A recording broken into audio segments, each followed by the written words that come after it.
saya lepas-lepas saya rasa macam okey, saya ingat macam biasalah, mungkin ada lagi setting. Boleh lah. Okey, sekarang sangat jelas. Sangat jelas, alhamdulillah.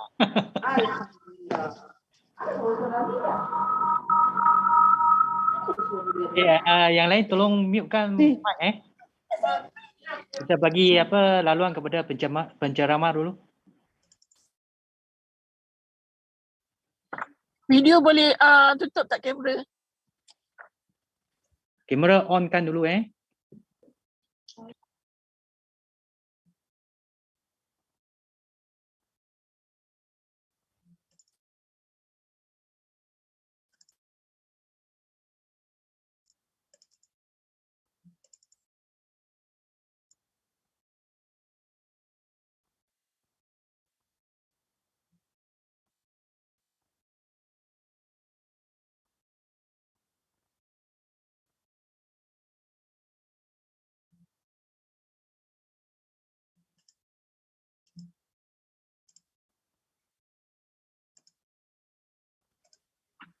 Ya, kenapa senyap pula?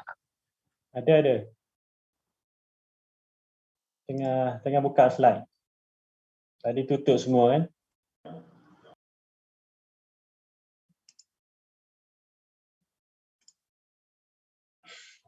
Okey, saya teruskanlah. Kandungan ceramah kita petang-petang ini meliputi elemen pemantauan kontrak. Basically berkenaan dengan PK 4.1, pentadbiran kontrak perolehan kerajaan secara am. Keduanya isu-isu perolehan di mana saya akan berkongsi dengan tuan-tuan dan puan-puan berkenaan dengan pemantauan audit berkenaan dengan perolehan. Lepas tu saya akan cuba juga kongsikan mengenai mekanisme penambahbaikan lah. Baik. Kenapa ada cala ni? Ni cala tak sengaja ke cala? Masih dengar ke tuan-tuan dan puan-puan? Jelas sekarang. Jelas. Okey. Dengar. Okey, seterusnya saya akan berkongsi dengan tuan-tuan dan puan-puan berkenaan dengan undang-undang dan peraturan yang berkenaan. Itu pertama sekali adalah Akta Acara Kewangan. And then Akta Perwakilan Kuasa, Akta Kontrak Kerajaan, AP Arah Pendaraan, PK.1 Punca Kuasa Prinsip dan Dasar Perolehan Kerajaan, PK 2.1 Kaedah Perolehan Kerajaan dan PK 4.1 Pentadbiran Kontrak Perolehan Kerajaan secara am. Okey, prinsip-prinsip dalam perolehan di mana kita tahu slide tak gerak apa dia? PowerPoint tak gerak. Tak gerak? Kalau boleh slide show besar sikit. Ni dah slide seterusnya dah kalau ke depan di skrin saya. Kita masih yang slide yang pertama. Bagi kita semua masih slide yang pertama. Kenapa macam tu pula?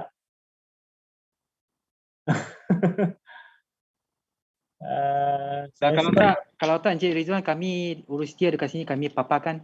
Boleh. Okey. Kejap tunggu sekejap.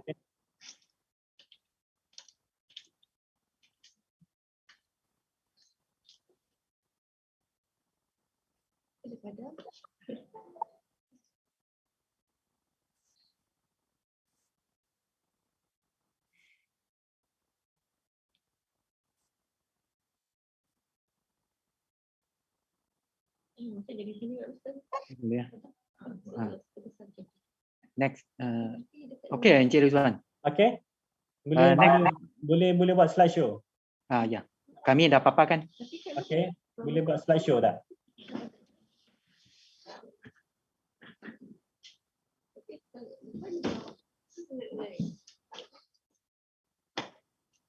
Dah share kan?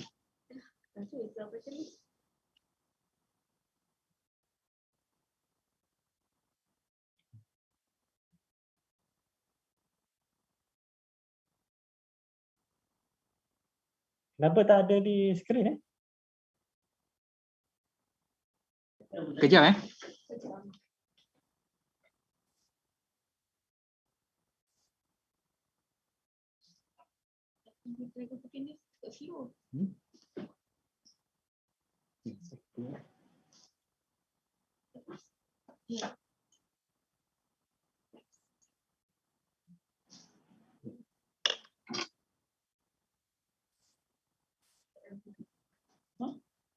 Siapa Melayu? Kalau mak. Tak apalah. Memang dia beli kos. Okay, boleh next.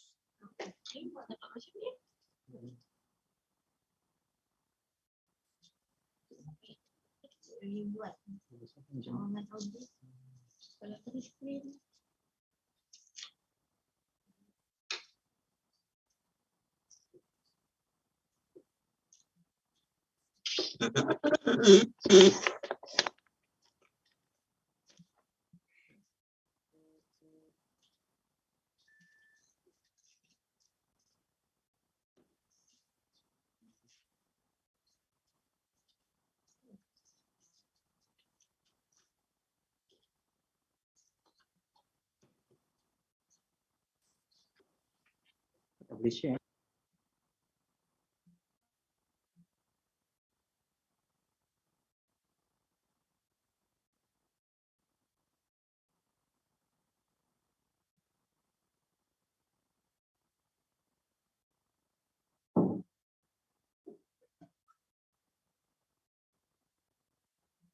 Okay, next.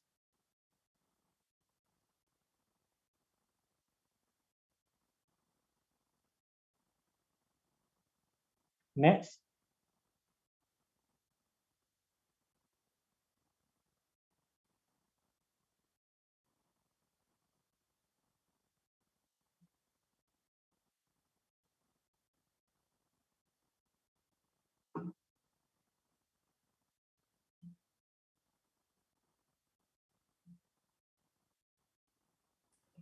Try guna arrow yang di bawah tu, kiri kanan untuk ubah slide.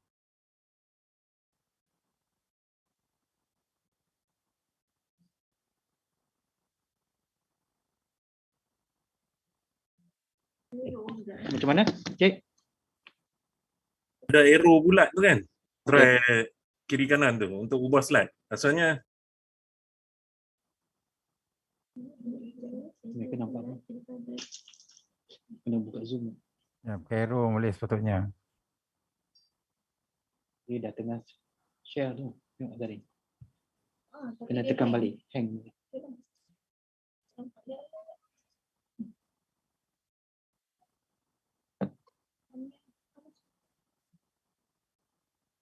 Video.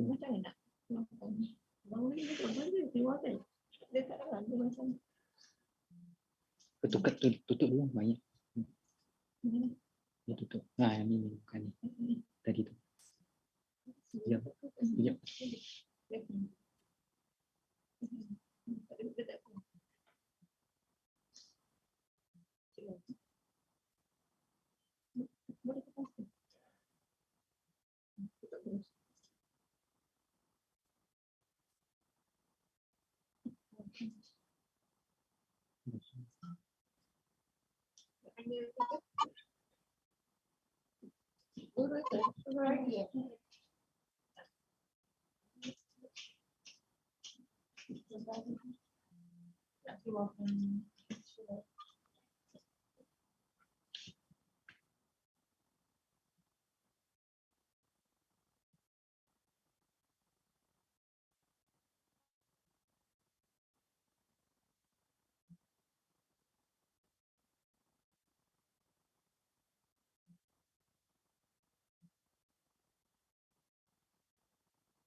Try tekan arrow yang bulat tu, yang bawah tu.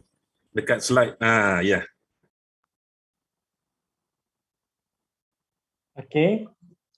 Kita sambung balik ke next slide. Next. Okay, next. Okey, ini prinsip-prinsip perolehan yang kita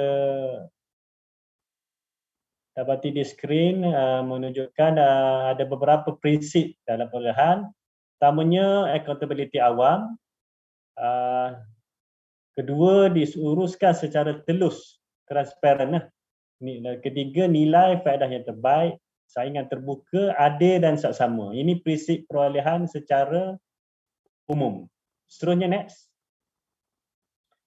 Kategori perolehan. Pertamanya, bekalan, yakni barangan atau peralatan yang dibekalkan bagi menjalankan program, aktiviti atau projek. Contoh, makanan, pakaian dan kelengkapan pejabat. Kedua, perkhidmatan, iaitu tenaga manusia atau kepakaran untuk melaksanakan sesuatu projek. Ada dua perkhidmatan, satu perunding, satu bukan perunding. Okey. Yang ketiga, kerja. Contoh, pembinaan bangunan, jalan, tapak kawasan, empangan air dan lain-lain. Jadi, sebagaimana kita tahu, kita hari ini, 2 hari, semalam dan hari ini kita hanya cover bekalan perkhidmatan kan. Tapi dalam perkongsian saya pada petang ini, saya akan juga kongsi isu-isu berkenaan kerja jugalah, termasuk bekalan dan perkhidmatan. Okay, next. Okay, ini saya akan mulakan dulu berkongsi berkenaan dengan pematuhan kontrak. Pematuhan kontrak atau lebih dikenali sebagai pentadbiran kontrak meliputi beberapa perkara utama. Pertamanya, bayaran pendahuluan. Kedua, syarat-syarat dan peraturan bayaran pendahuluan. Dan ketiganya, perubahan dan pelanjutan tempoh kontrak bekalan dan perkhidmatan. Okey, seterusnya, next.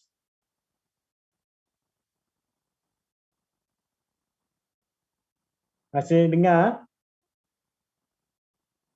Dengar tuan, clear. Dengar, Encik. Okey, terima kasih. Okey.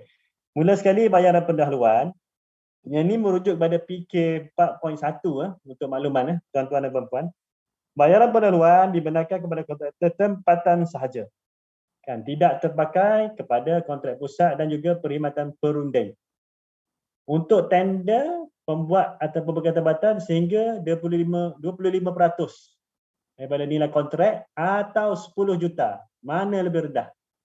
Kalau 25% lebih tinggi daripada 10 juta, maksudnya 10 juta lah. Kalau lebih rendah daripada 10 juta, yang 25% lah. Pembekal perkhidmatan sehingga 15% daripada nilai kontrak atau 5 juta. Yang tadi untuk bekalan. Yang ini untuk perkhidmatan. Perkhidmatan sehingga 15% saja daripada nilai kontrak. Atau 5 juta. Sama juga. Mana lebih rendah? Dan permohonan hendaklah dikemukakan berserta jaminan tidak lewat daripada 3 bulan selepas surat sujud terima dikeluarkan untuk mendapatkan permohonan untuk mendapatkan bayaran pendahuluan. Okey, next. Syarat-syarat bayaran pendahuluan adalah surat sujud terima telah ditandatangani dan dikembalikan.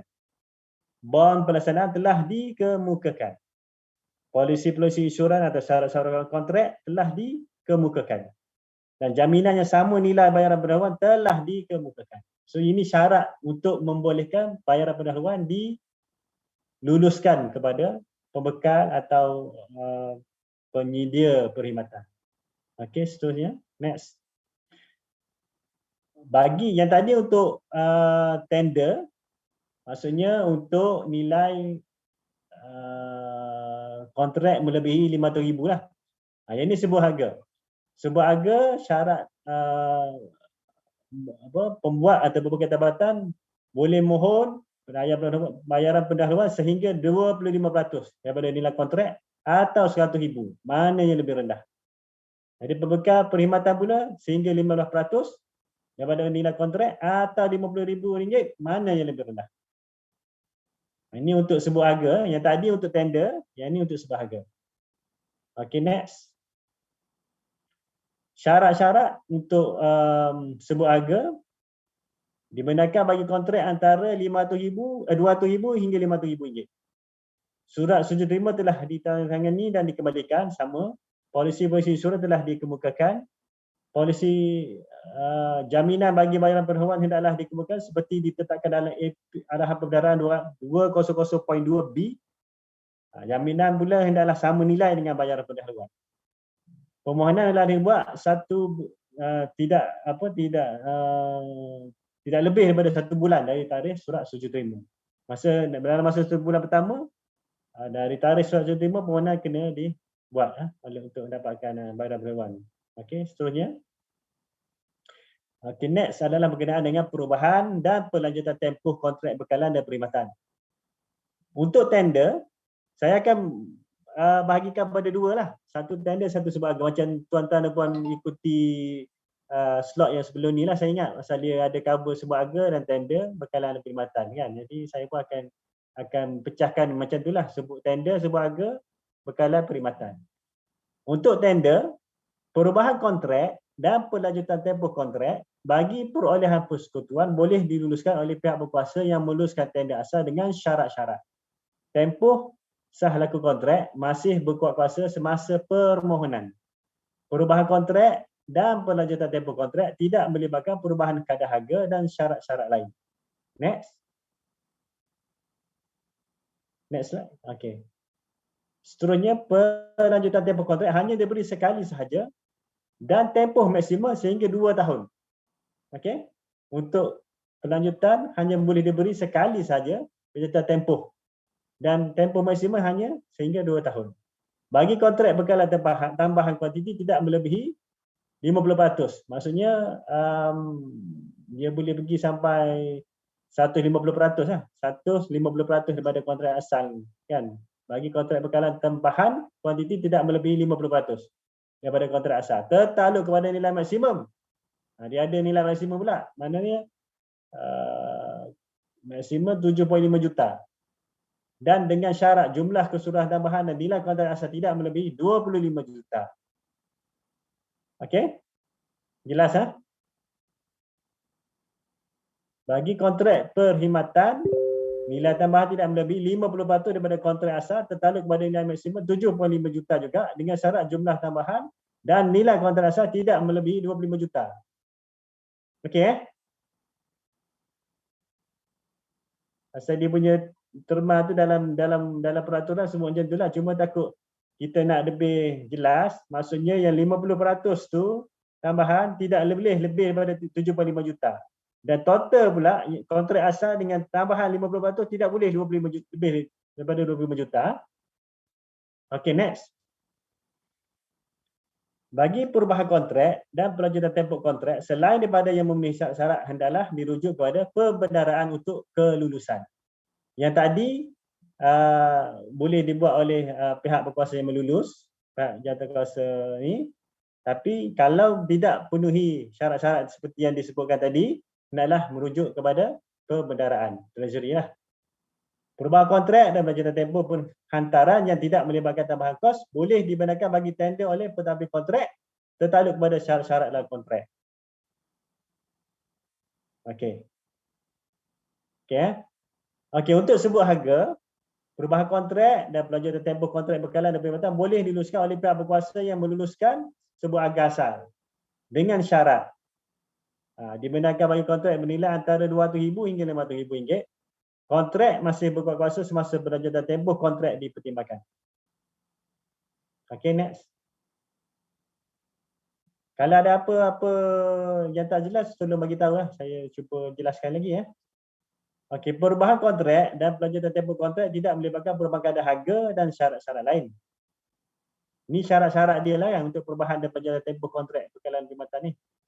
Dan pelanjutan tempoh kontrak hanya diberi sekali sahaja dan tempoh maksimum sehingga 2 tahun. Sekali lagi saya jelaskan, yang ni untuk sebut harga, yang tadi yang mula-mula tadi perubahan dan pelanjutan tempoh untuk tender. Yang ni sekarang untuk sebut harga. Bagi kontrak bekalan tambahan kuantiti tidak melebihi 50% daripada kontrak asal tertakluk pada nilai maksimum RM250,000. dengan syarat jumlah keseluruhan tambahan dan nilai kontrak asal tidak melebihi RM750,000. Okey. Maksudnya kalau kita tengok total tu dah lebih pada nilai sebuah harga kan. Dah lebih. Patut RM500,000 je boleh buat sebuah harga. Sekarang dah lebih lah. Tapi dibenarkanlah kalau memenuhi syarat-syarat. Bagi kontrak perkhidmatan, nilai tambahan tidak melebihi 50% daripada kontrak asal tertakluk pada nilai maksimum RM250,000 dengan syarat jumlah tambahan dan nilai kontrak asal tidak melebihi RM750,000. Sama berkaitan dengan perkhidmatan. Basically dia punya syarat sama lah, 50% tak lebih RM250,000. Okay, next. Perubahan kontrak dan pelanjutan tempoh kontrak selain dari yang memenuhi syarat adalah dirujukkan pada benderaan juga untuk kelulusan. Perubahan kontrak dan pelanjutan tempoh pengantaran yang tidak melibatkan tambahan kos boleh dibenarkan bagi sebuah harga oleh pentadbir kontrak tertakluk pada syarat-syarat dalam kontrak. Sama dia punya tu tender dengan sebuah harga. Okay. Next. Okey. Habis satu bahagian daripada perkongsian petani berkenaan dengan pematuhan kontrak. Lebih sebagaimana saya maklumkan tadi merujuk kepada PK 4.1. Kalau ada apa-apa persoalan boleh kita bawa bincang dulu ke sebelum saya teruskan perkongsian petani mengenai isu-isu perolehan dalam perolehan.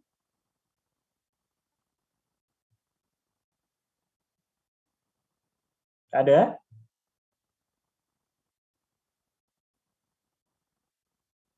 Okey.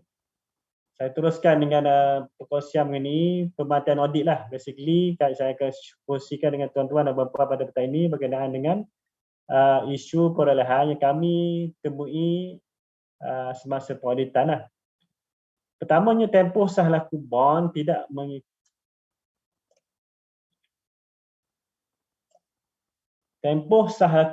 mengikut perkeliling. PK 4.2. Perenggan 10.19.8 F sub 4 menetapkan bahawa tempoh sah laku jaminan bond pelaksanaan bagi perolehan, bekalan atau perkhidmatan hendaklah dari tarikh ia dikeluarkan sehingga 12 bulan selepas tarikh tamat kontrak. Okey, atau selepas obligasi terakhir mengikut mana yang terkemudian. Jadi pemerhatian audit yang kami laksanakan penauditan, semasa kami menjalankan penauditan, kami dapati tempoh sah laku bond tidak mengikut tempoh seperti yang ditetapkan oleh perkeliling PK 4.2 inilah. Maksudnya sepatutnya tempoh sah laku bond hendaklah sehingga 12 bulan dari tarikh ia dikeluarkan, bond itu dikeluarkan sehingga 12 bulan tarikh tamat kontrak, selepas tamat kontrak.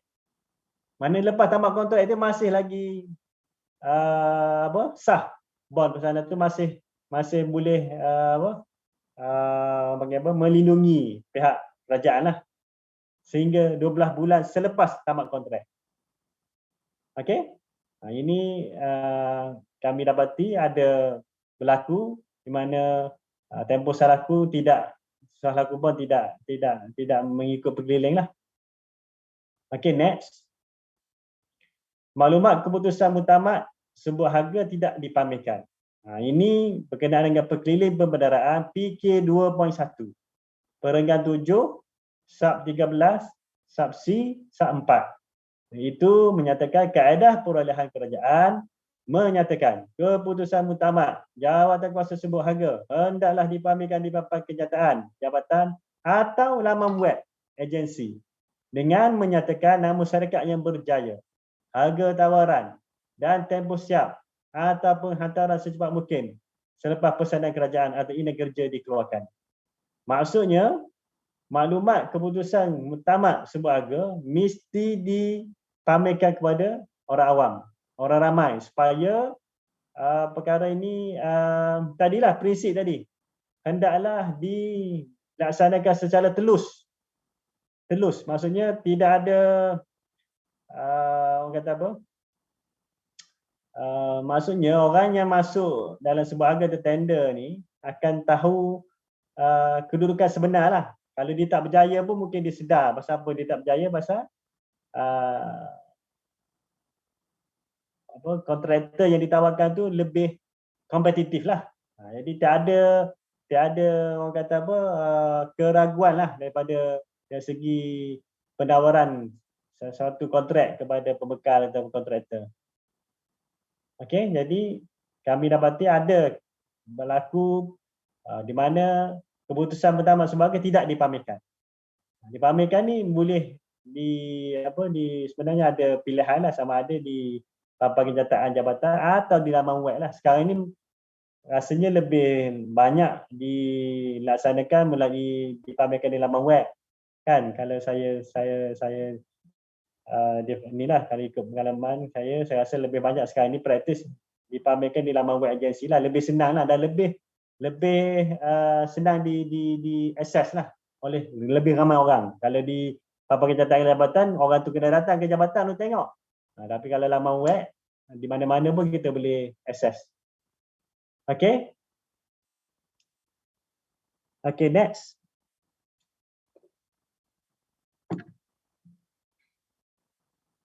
Daftar kontrak tidak disediakan. Ini berkenaan dengan arahan pembendaraan 205.3 yang menyatakan pembayaran atau penerimaan hasil mengenai kontrak hendaklah direkodkan oleh jabatan pada salinan kontrak pejabat atau dalam daftar yang disimpan bagi masa itu dan untuk rujukan masa hadapan. Jadi arahan pembendaraan 205.3 ini untuk makluman tuan-tuan dan puan-puan adalah berkenaan dengan keperluan untuk merekod mana-mana pembayaran atau penerimaan hasil. Dua-dua pun perlu ada rekod. Sama ada kita rekod di salinan kontrak pejabat atau dalam daftar. Tapi dalam salinan kontrak pejabat sebenarnya agak sukar untuk rujukan. Jadi kebanyakan praktis kita ada satu daftar kontrak kita namakan untuk kita rekod mana-mana kontrak yang masih mana-mana kontrak yang kita masuki, kita tanda tangani bersama dengan pembekal atau kontraktor. Di dalam satu daftar untuk kita buat pemantauan ataupun untuk kita buat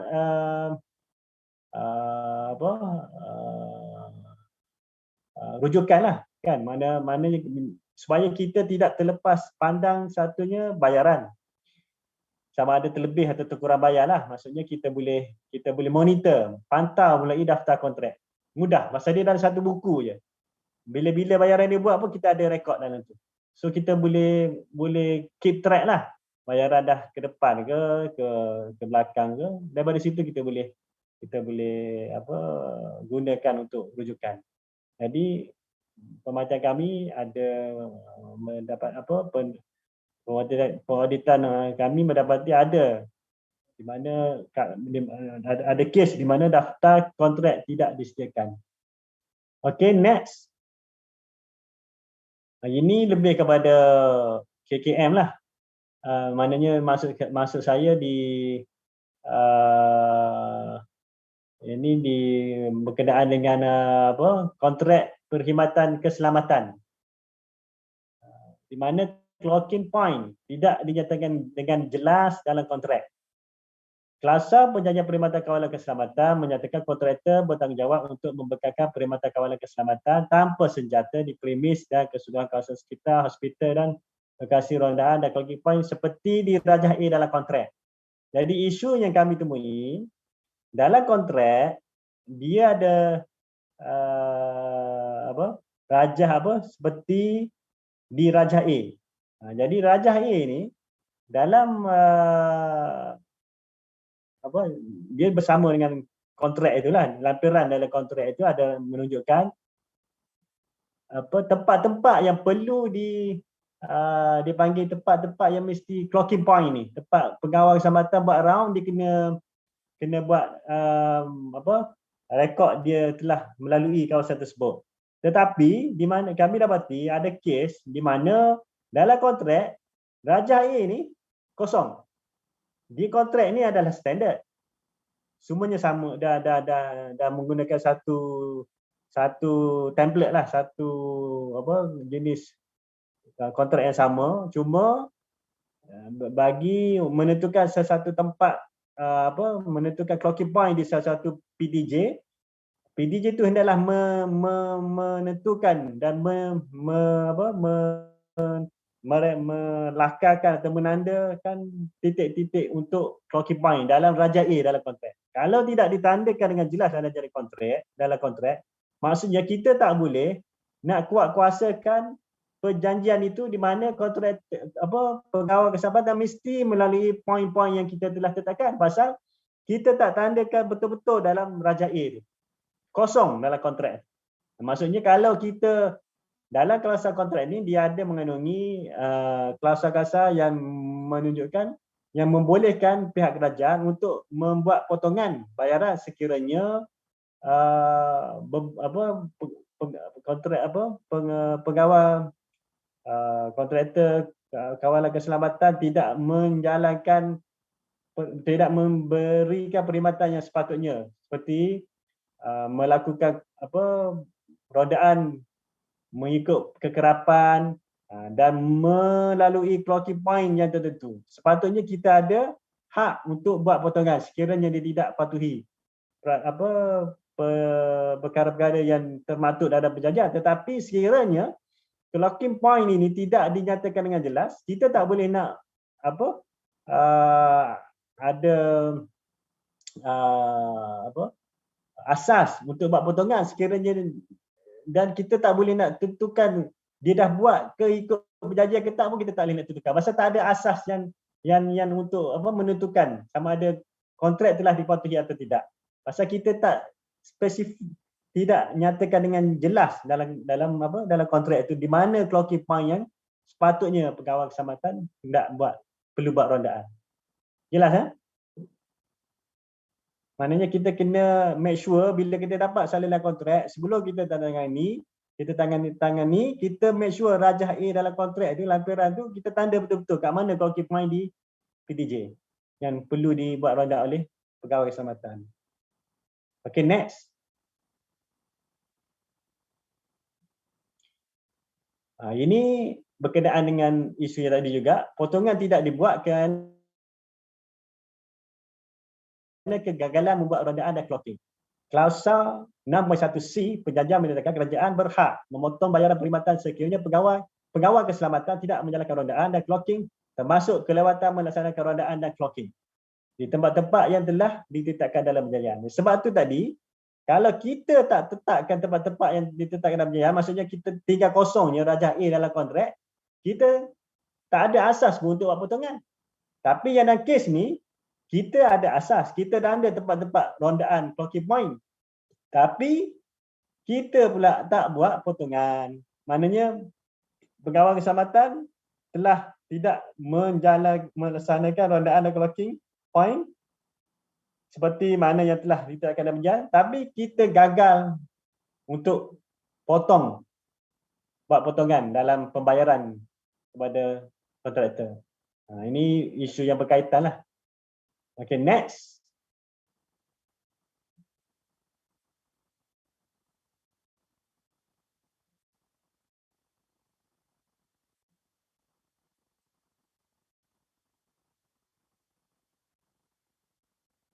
Next. Okay, pembayaran telah dilaksanakan bagi perkhidmatan yang belum dibuat. Ini bagi berkenaan dengan arahan pembelanjaan 102, tanda tangan seseorang pegawai pengawal atau wakilnya yang diberi kuasa adalah memperoleh tentang betulnya setiap bukti dalam voucher itu. Antara tanggungjawab pegawai memperoleh bahawa perkhidmatan dan bekalan telah diterima dengan sempurna. Jadi sekarang ini tiada bukti perakuan bekalan atau perkhidmatan telah diterima, kan? Tapi dalam voucher telah dikeluarkan, voucher pembayaran telah arahan pembayaran telah disediakan. Maksudnya pembayaran telah disediakan bagi perkhidmatan yang belum dibuat. Maksudnya katakan dalam pesanan kerajaan, kita patut ada perakuan oleh pegawai penerima.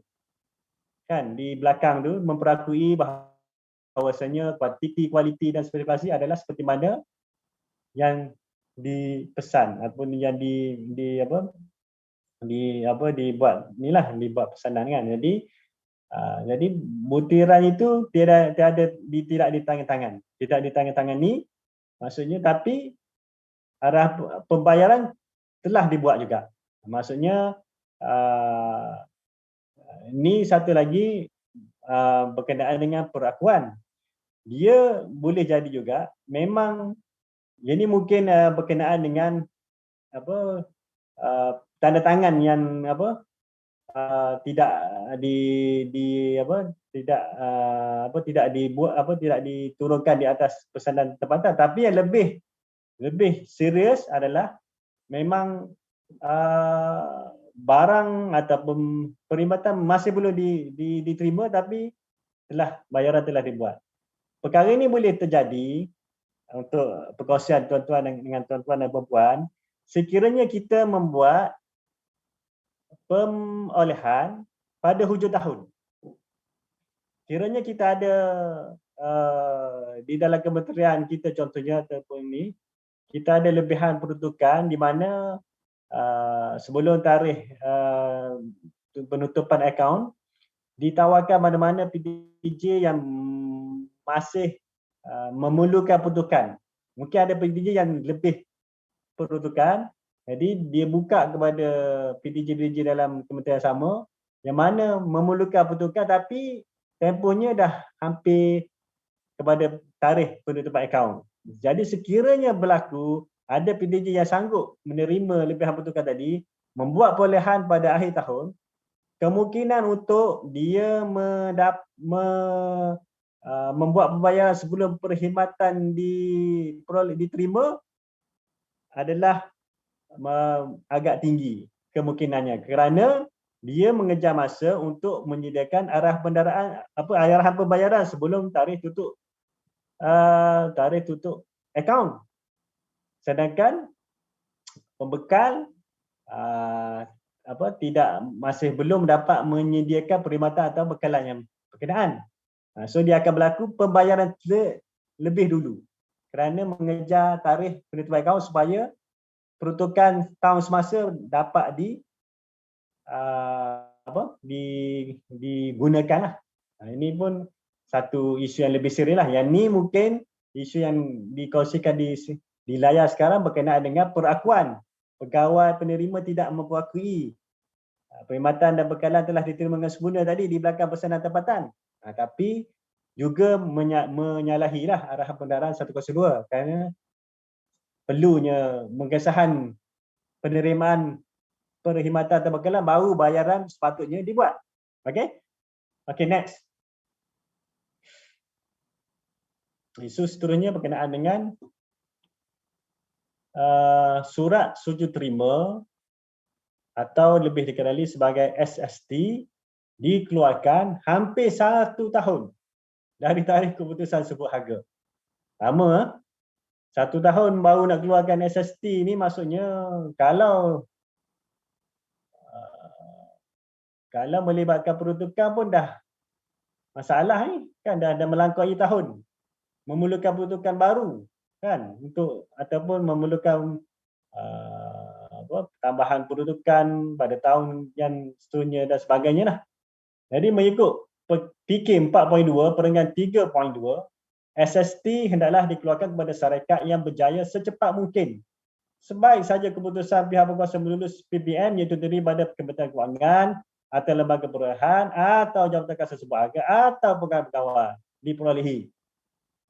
Okey, sebaik saja keputusan diperolehi, terus secepat mungkin dikeluarkan surat sujud terima. Cuma kat sini ada sedikit orang kata apa? Kelonggaran lah. Pasal dia tak menyatakan jelas secepat mungkin tu berapa lama. Ini peraturan ni memang saya dapati ada sedikit kelonggaran lah. Dia tidak menyatakan secepat mungkin itu secara spesifik. 10 hari ke 12 hari, dia tak sebut secara spesifik. Tapi secepat mungkin dalam keadaan kebiasaan kita tafsir adalah bukan setahun lah. Kalau setahun tadi dah masalah lain pula, pasal peruntukan dah hampir luput, baru kita nak keluarkan sujud terima kan, macam mana kita nak buat tanggungan untuk buat pembayaran nanti kan. Jadi walaupun peraturan ini tidak menyertakan dengan secara spesifik berapa lama cepat mungkin, tapi dalam kes yang ditemui hampir 1 tahun ini dah kira memang jelas tidak mematuhi peraturan lah. Cuma untuk saya kongsikan dengan tuan-tuan, peraturan ini memang ada sedikit kelonggaran di situ lah, menyatakan secara secepat mungkin. Maknanya taksiran kita secepat mungkin ni atas kebiasaan kita lah. Kalau kita rasa cepat, bayaran kita buat dalam 14 hari, cepat, kena segerakan pembayaran tu dalam masa 14 hari, maksudnya lebih kurang macam tu lah, secepat mungkin kan. Maksudnya sama juga TNT, kita kena kemukakan kepada bahagian pentadbiran, keuangan selewat-lawanya 10 hari bulan berikutnya kan. Jadi itulah antara orang kata benchmark ataupun tafsiran kita lah mengikut kebiasaan dalam peraturan kewangan di Malaysia secepat mungkin tu. Pasal dia tak menyatakan secara spesifik untuk PK 4.2 peringkat 3.2 ni. Dan yang penting lagi, dalam tempoh sah laku tender dan sebut harga lah. Kan, keluarkan SST tu dalam tempoh sah laku tender sebut harga. Jangan melampaukan itu memang dah sah-sah lah. Tak sah kan. Okey, seterusnya. Setakat ni ada apa-apa persoalan ataupun perkongsian ataupun tambahan daripada mana-mana tuan-tuan dan puan-puan yang nak kongsikan ke apa? Boleh? Saya persilakan.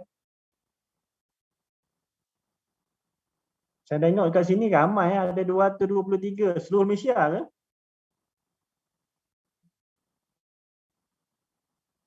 Ini daripada semua institut latihan seluruh Malaysia. Ya, Encik Rizwan. Oh. Ya, betul. So yang terlibat ni semua peserta terlibat dengan perolehan ke? Ya, ada perolehan kita pilih. Dia kebanyakan semua terlibat dalam perolehan lah, Encik Rizwan. So mungkin ada yang tuan-tuan dan puan-puan biasa dengan perkara yang kita telah kongsikan, ataupun ada perkara-perkara yang luar biasa yang nak dikongsikan atau nak diketengahkan untuk kita bincang pada petang ni. Apa lagi? Silakan Ayo KKM, tengok ada soalan. Biasa mereka tanya saya ada banyak soalan, Encik Rizwan. Itulah, saya pun ada terima beberapa panggilan sebelum ni. Ya. So sini lebih baik kalau kita bincang sini, ramai boleh dapat manfaat berbanding kita telefon ke berseorangan kan. Kat sini kalau ada isu yang kita boleh kongsi atau kita bincang bersama, ramai yang boleh dapat manfaat. Saya rasa 200 lebih, 223 partisipan saya tengok kat skrin ni. Kita mulakan dengan Rustia perolehan dekat peringkat KKM. Ada tak? Masa petang ni kalau saya teruskan saya punya slide ni, saya ingat ramai diam lagi lah kot. Makin lama makin diam. Kalau kita buat perbincangan mungkin lebih menyegarkan kita sikit.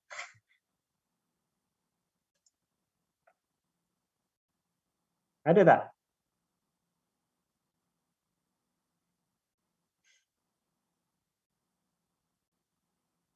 Okey, jika tak ada lagi saya teruskan dululah.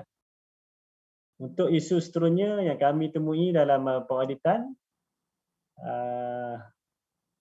kenaan dengan penyelia Government Procurement Information System, GPIS, tidak dilantik secara bertulis.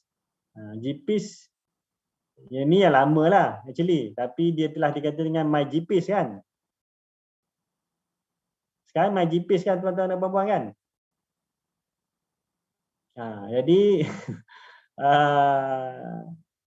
dia kalau penyelia ni pentingnya dilantik ataupun orang yang ada kuasa untuk untuk menyelia, kerana dia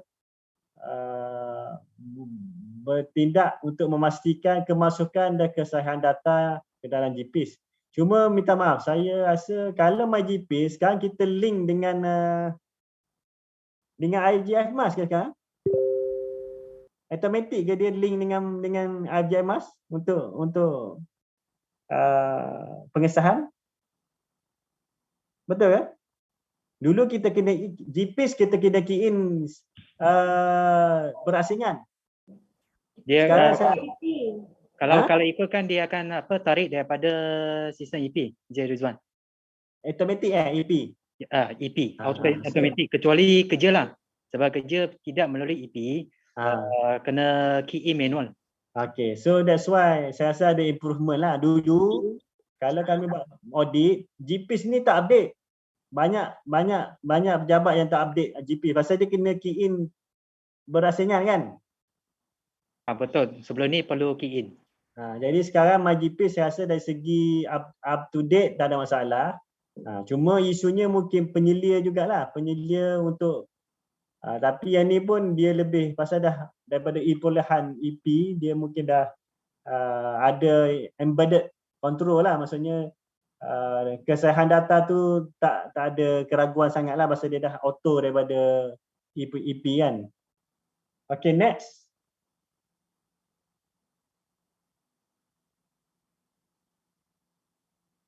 Next slide. Seterusnya berkenaan dengan pesanan kerajaan bagi perolehan perkhidmatan kemudahan latihan secara pakej lewat dikeluarkan. Ini mungkin orang bahagian PBL ada pengalaman ke? Biasanya kami akan kontrol bahawa kurang daripada 1 minggu selepas event berlaku. Okey, cara bagi lewat di belakang. Perenggan 5.1 dalam PK 7.2 menyatakan pesanan kerajaan hendaklah dikeluarkan sebelum perolehan dilaksanakan selaras dengan arah pendaraan 176.1D atau E atau selewat-lewatnya dalam tempoh 1 minggu selepas perkhidmatan diterima. Betul tuan? Betul. So we control lah sekarang BPL lah. Ya. Masih. Alhamdulillah. Okay. Alhamdulillah. Pegawai pengawas dalam mengambil tindakan ke atas pegawai yang gagal daripada dikatakan. Ini dia 7.2 ni saya rasa memang khas untuk pakej latihan kan. Jadi jelaslah maknanya kita perlu keluarkan pesanan kerajaan sebelum ataupun selewat-lewatnya seminggu selepas perkhidmatan diterima.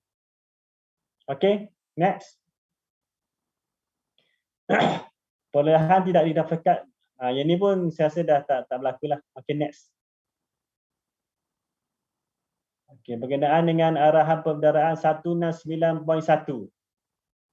Okey, menyatakan kajian pasaran yang berpatutan adalah dibuat supaya perolehan dilaksanakan adalah yang paling sesuai dan menguntungkan dengan mengambil kira aspek kualiti dan harga. Yang ni biasanya berlaku pada pembelian terus.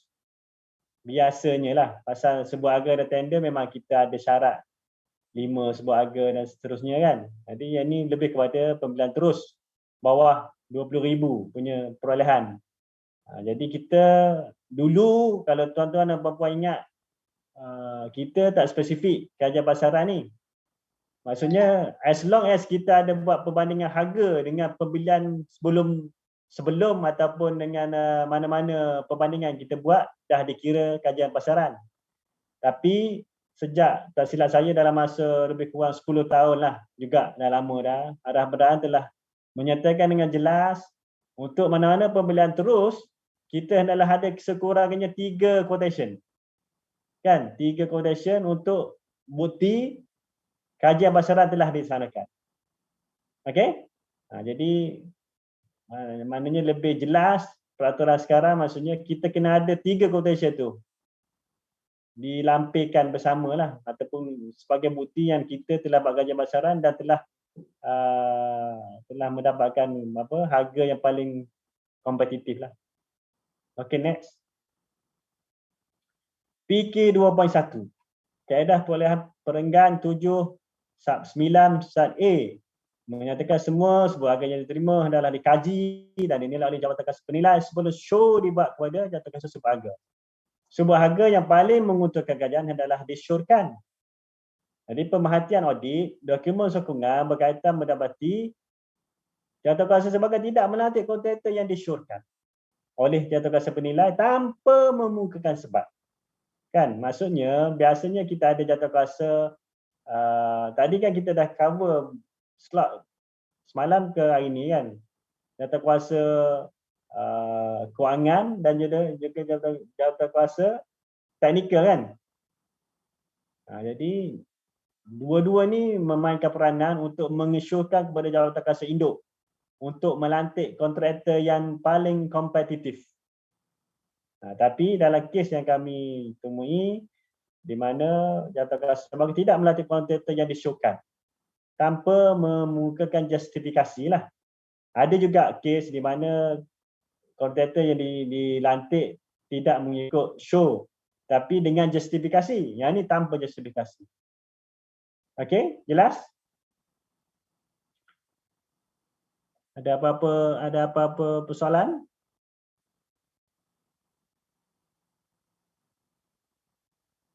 Yang mana tu? Tu dalam sistem EP sekarang kita buat perlawanan. Okey, dalam EP memanglah. Dalam EP dia dah memang dah di apa? Peraturan tadi dah dimasukkan dalam apa maknanya dia control, embedded control lah dia panggil. Maksudnya kita tak boleh buat perolehan kalau tak ada 3 sebuah harga tu kan, Cik Haidir kan? Betul ke? Seperti mana Cik Haidir apa maklumkan tadi? Betul. Jadi sebab tu EP ni lebih baik pasal dia sistem. Tapi peraturan tu AP 169.1 tadi yang menyatakan kajian pasaran. So benda tu dah termasuk dalam sistem EP. Maknanya kita tak boleh buat perolehan selagi tak ada 3 sebuah harga tadi lah. Okey, bagus. Soalan yang bagus. Cik Rizwan. Ya. Saya daripada Kubang Kerian, saya nak tanya kalau macam tadi yang pasal kajian pasaran tu, memang dalam EP kita dah dipelawa kepada 3 syarikat. Tapi stay juga pembekas satu syarikat je yang jawab. Macam mana tu? Dia 3 pembekal tu dalam kawasan ke? Dalam kawasan. Boleh buka kepada yang berdekatan lah. Berdekatan. Maksudnya kalau maksudnya sekarang ni kalau andai kata satu syarikat je yang jawab, maksudnya sebahagia tu tak boleh guna lah. Dia pasal macam ni. Kita nak buktikan kajian pasaran telah dibuat. Kan? Maksudnya kalau satu kita tak memenuhi syarat kajian pasaran macam tadilah AP 169.1 tadi kan. Kajian pasaran mesti kalau ni mesti sekurangnya melibatkan 3 sebuah harga. Jadi kalau satu kecuali ada barang-barang atau bekalan yang memang kata apa? Sole distributor contoh. Yang tu lainlah. Tapi kalau barang-barang biasa, kalau kita tak berjaya dapat sebuah harga daripada kawasan sekitar daerah itu, kita boleh buka pada kawasan daerah berdekatan untuk dapatkan harga yang kompetitif. Kajian pasaran tadi lah. Sebab ada setengah pembekal, sebab kalau macam pembelian terus ni biasa kita tak buat macam alat tulis. Apa dia punya amount dia biasanya tak adalah besar sangat kan. Macam contoh bila kita pelawa kita call dia, kata kita ada buat pelawaan untuk pembelian alat tulis ni, nanti kalau berminat join lah. Lepas tu bila tutup dia punya tarikh tamat tu, bila kita buka tengok-tengok memang tak ada juga yang jawab. Satu syarikat juga yang jawab. Okey. Tu je isu sebenarnya, sebab pembelian tu tak besar, kadang-kadang syarikat tu sendiri yang tak berminat. Sekurangnya kepada kita cakap perlu lagi ketiga sebuah harga. Kita ni Puan Roziawati, Puan Roziyati. Okey. Sistem kita buat pelawaan sekarangnya kepada 3 syarikat. Perlu lagi ketiga sebuah harga secara manual tersebut. Bukan maksudnya secara manual, maksudnya dalam EP lah. Kan tadi kita dah maklumkan bahawa dalam EP ni dia dah, cumanya saya tak pasti adakah kalau kita tak cukup 3 pelawaan pada syarikat tu, tak dapat tiga condition tu masih boleh buat perolehan ke macam mana dalam EP sekarang? Boleh. Walaupun tak cukup. Boleh buat perolehan. Boleh sebab dia syarat dia kita pelawar dah cukup pada 3 syarikat. Okey, kalau maknanya pelawaan tu 3 walaupun tak cukup, walau ada 1 dah boleh buat perolehan. Boleh proceed. Okey, kalau macam tu maksudnya pasal e-perolehan ni dia dah mengambil kira peraturan lah kalau saya difahamkan. Kan dia mengambil kira embedded control dalam EP tu dah mengambil kira peraturan. Maknanya orang perbendaraan dah tetapkan macam tu lah. So kalau macam tu tak ada isu lah Puan. Okey. Selamat. Kalau apa dia? Okey. Selamat alhamdulillah. Kubang Kerian kat mana Puan? Kubang Kerian? Dekat HUSM. HUSM pun join juga hari ni. Tak. Kubang Kerian tu ke macam mana? Saya tak faham soalan. Tak, maksud saya Puan daripada HUSM. Masuk juga. Tak. Daripada College Jurawat Kubang Kerian. Okey. Sebelah SUKM. Sebelah SUSM. Dia bawah KKM kan? Bawah KKM. Okay. Dia jiran. Apa jiran? Pagar. Okey. Masa saya familiar tu. Oh, iya ke? Okey. Okey, next.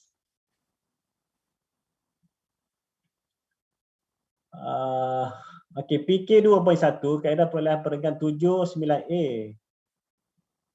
Kan, menyatakan semua sebuah harga yang diterima adalah dikaji dan tidak boleh dijatuhkan sebagai penilai sebelum show dibuat kepada jatuh sebagai yang paling mengutarakan yang dah disyukan.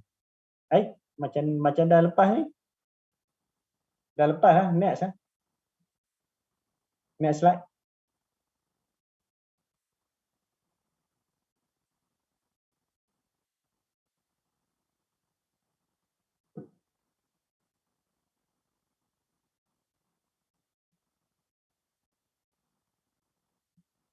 Lekat dah.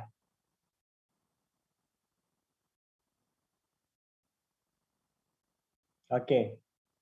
Ini berkenaan dengan arahan pembendaraan 197.3A.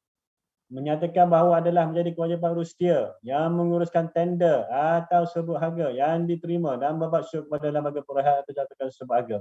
Satu penender atau penyebut harga yang paling menguntungkan dari segi harga. Menepati spesifikasi dan boleh membekal atau menjaga kerja dan jangka waktu yang dikehendaki. Jadi pemantau audit, sampel bocor bayaran berkaitan dengan perolehan sebuah harga berarti jatuhkan sebut penerakuan tidak menyatakan penerakuan atau mengusulkan mana-mana kontraktor untuk dipilih sebagai kontraktor yang akan melaksanakan suatu kerja. Yang ini terbalik. Jatuhkan perakuan pula yang tak buat show kan untuk jatuhkan sebuah harga buat tawaran. Jadi dokumen yang dapatkan bersama bocor bayaran berarti tak ada laporan penilaian kontraktor. Pemilihan yang dibuat oleh jatuhkan sebuah harga pula tidak mempunyai asas pemilihan secara jelas. Kan dah ada show tapi dia buat juga sebagai buat juga pemilihan kan, buat juga tawaran.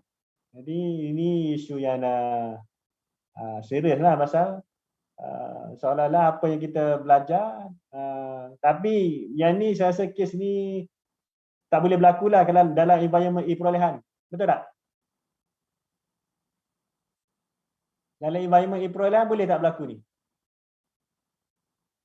Yang ni isu sebelum perolehan sebelumnya ni. Ada siapa-siapa yang boleh mengesahkan? Kalau perolehan boleh tak benda ni berlaku? Isu seperti ni. Pasal saya difahamkan semua berlaku dalam perolehan kan. Jatuh kuasa-kuasa perakuan tu penilai semua tadi yang tuan-tuan belajar dalam slot-slot sebelum ni semua memerlukan dibuat dalam perolehan kan semua kan? Betul tak?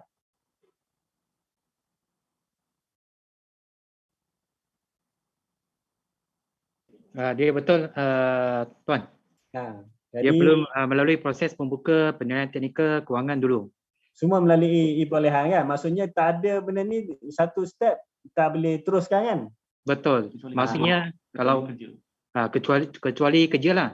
Kalau dalam sistem AP dia dah susun, katakan 10 dah lepas kepada pembuka, seterusnya pergi kepada teknikal, dia akan filter dulu. Katakan 8 saja lepas, 2 tu gagal lah. So 2 dia tak boleh pergi kepada kewangan lagi. Okay, so bagus lah. That's why sistem ni ada kemanfaat. Maksud dia embedded benda tu dalam sistem. Kita tak patuh lah dengan peraturan. Kalau manual berlaku benda macam ni. Okay, next.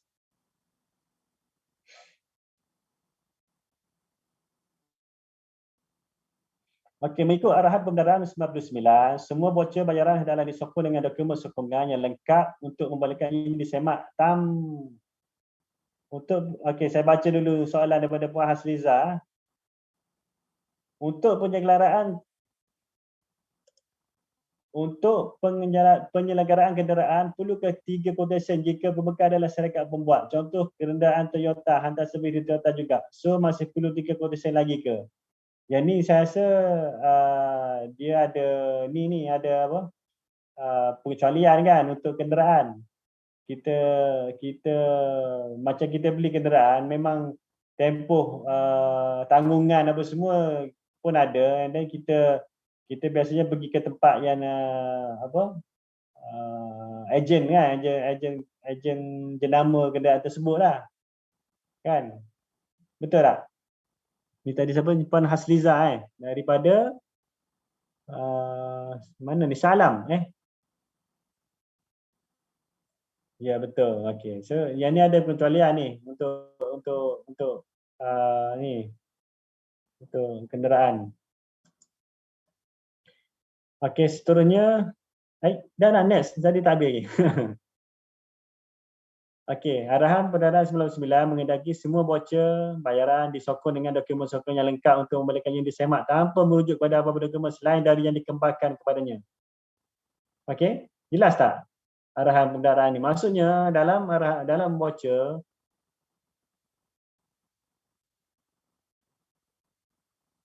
yang mana yang tadi tu, satu quotation. Kalau buat EP lepas tak, Puan Hasriza? Pakai EP lepas tak yang kenderaan tu nak hantar servis, satu quotation, pelawaan.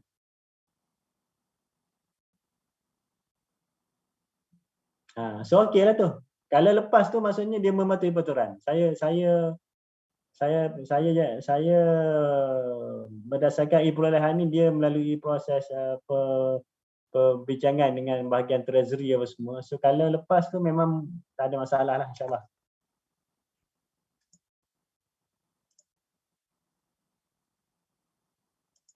Okay, next tadi, bukan next tadi, tak habis lagi slide ni. Maksudnya, bocor bayaran ni yang pentingnya semasa hendak diperakui oleh pegawai yang memperakukan arahan pembayaran, dia hendak dilampirkan bersama dengan dokumen pegawai yang memperakukan arahan pembayaran hendaklah dikemukakan atau dikemukakanlah, diberikan dokumen sokongan yang lengkap supaya dia tidak perlu merujuk pada apa-apa dokumen lain dah untuk buat perakuan, dan dia boleh pastikan perakuan yang dibuat ke atas arahan pembayaran itu adalah betul. Maksudnya pembayaran untuk barang yang betul diterima, kuantiti yang betul, kualiti yang betul, spesifikasi yang betul. That's why arahan pembayaran 9 menghendaki semua bocor disokong dengan dokumen sokongan yang lengkap. Okay? Jadi saya mahu kata adik, adakah semua dokumen sokongan di dalam bocor perlu dengan agisah? Mohon pencerahan tuan.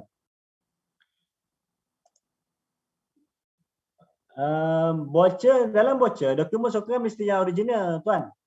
Cik Akmal.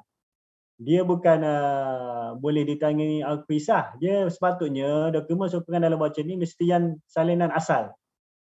Okey?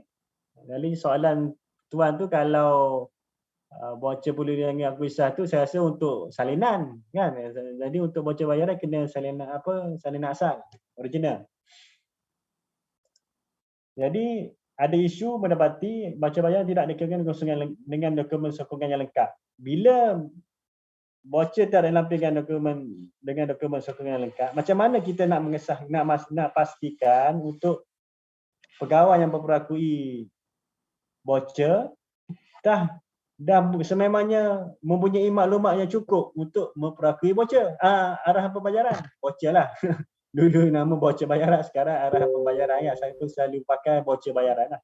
Jadi sebab tu perlunya dokumen sokongan yang lengkap ni dilampirkan bersama voucher untuk membuktikan semasa buat perakuan ke atas arahan pembayaran, pegawai yang memperakui itu benar-benar mempunyai maklumat yang lengkap untuk membuat perakuan. Kita tak nak perakuan yang tidak betul kan. Jadi that's why kena ada dokumen yang lengkap.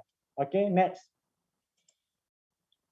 Okay, di bawah 20,000 dan bayar adalah secara berjadual. Contoh RM600 bulan kali 24 bulan. Perlu ada latihan jadual kuasa dalam EP juga tak tuan? Bawah 20,000 jatuh kuasa apa? Bawah 20,000? Cik Azizi? Jatuh kuasa apa yang dimasukkan untuk perolehan bawah 20,000? Pasal bawah 20,000 melan terus kan?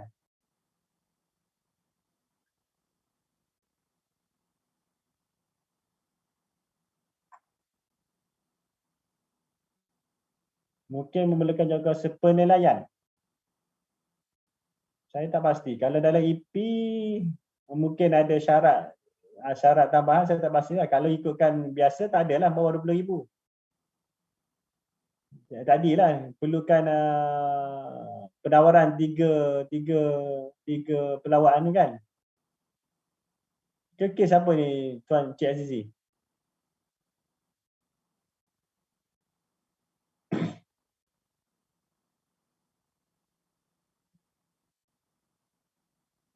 Ini pembangunan saya ni, jawablah Azizi. Apa dia? Cik Azizi ni kalau tak silap pembangunan saya. Ha. Tapi dia duduk di rumah, dia COVID. Oh. Tapi dia online, dia online. Yalah ni ada soalan dia ni online ni. Ada soal, saya pun tak tahu maksud dia. Okey. Tu takut tersilap. Perkhidmatan pemasangan elektrik, takut tersilap. Betul. Pemasangan elektrik kalau dalam EP bawah 20,000 pelawaan jugalah kot kan, pelawaan kepada 3 kontraktor lah. Mungkin lah, itu mungkin dia tanya tu. Okeylah, macam tu lah kalau saya sebenarnya macam ni, saya minta maaf. E-Bolahan ni yang terbaru saya tak update masa saya ke KKM ni baru 2 tahun. Dalam tempoh PKP lah 2 tahun ni saya pindah ke KKM. Sebelum ni saya di Badan Berkanun. Jadi sebab tu saya dah tak up to date lah E-Bolahan sangat. Okey, Tuan Penceramah, saya jawab untuk isu EP ni. Okey. Untuk bawah 20,000 dia dalam EP hanya buat perlawan kepada 3 sajalah. Di mana seperti yang Tuan Penceramah cakap, salah satu jawab dah boleh proceed. Okey. Tapi di peringkat IOKKM kena tengoklah dari segi harga dan kualiti tawaran yang telah ditawarkan oleh syarikat. Sama ada berbaloi atau sama ada ia kompetitif atau tidak. Untungkan kerajaan ke tidak. Okey. Untuk soalan Cik Azizi itu daripada Kanga, kalau jawatan kuasa penilaian nak wujudkan jawatan kuasa penilaian walaupun dia bawah 20,000 tak ada masalah. Sebab dalam perolehan menyatakan bahawa kita boleh lebihkan tetapi jangan kurangkan. Okey. Maksudnya maknanya kita lebih konservatif lah, maknanya prudent. Terpulang kepada pengarah atau di peringkat LKKM lah untuk cuma bukan satu kewajipan lah. Ada satu bawah 20,000 adalah satu option lah. Ya, macam contohnya macam sewaan mesin fotostat, kalau pengarah rasa kena lebihkan wujudkan jawatan kuasa penilaian sebab mesin fotostat 3 tahun kan biasanya. Misal kita guna 2-3 bulan, macam mesin ni slow lah. So untuk elakkan masalah macam ni, pengarah boleh arahkan untuk wujudkan jawatan kuasa penilaian lah. Untuk tengok 3 sebuah harga yang masuk sama ada okey ke tak dari segi teknikal dan juga harga lah. Oh, maksudnya ada jatuh kuasa. Terpulang kepada bukan formal lah, terpulang kepada yang tu terpulang kepada apa lah? Ketua jabatan. Ketua jabatan. Okey. Terima Terima kasih. kasih. Terima kasih tuan. Terima kasih.